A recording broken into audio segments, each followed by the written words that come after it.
उद्या 12 ऑगस्टला आलेली आहे दीपामावस्या। या दीपामावस्येला आपण दिव्यांबद्दल कृतज्ञता व्यक्त करण्यासाठी आपल्या घरातील सर्व दिवे घासून पुसून स्वच्छ लखलखीत करून त्यांचे पूजन हे करत असतो। त्याचप्रमाणे या दीपामावस्येला आपण आपल्या मुलांचे सुदाक्षण हे करायचे असते। ज्याप्रमाणे दिव्यांचा प्रकाश अंधकार दूर सारून सारं काही उजळून टाकत असतो, त्याचप्रमाणे संकटांच्या अंधकाराला चिरून सर्व संकट दूर करून आपल्या मुलांचे आयुष्य ही नवी उमेद, शक्ती, ऊर्जेने उजळून निघावी यासाठीच आपण उद्या दीपामावस्येला आपल्या मुलांचे औक्षण हे करायचे आहे।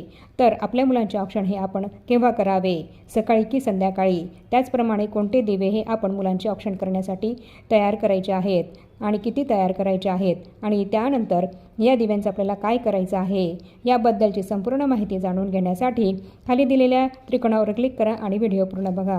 व्हिडिओमध्ये तुम्हाला संपूर्ण माहिती मी दिलेली आहे, त्याप्रमाणे तुम्ही तुमच्या मुलांचं औक्षण हे उद्या अवश्य करा। श्री स्वामी समर्थ।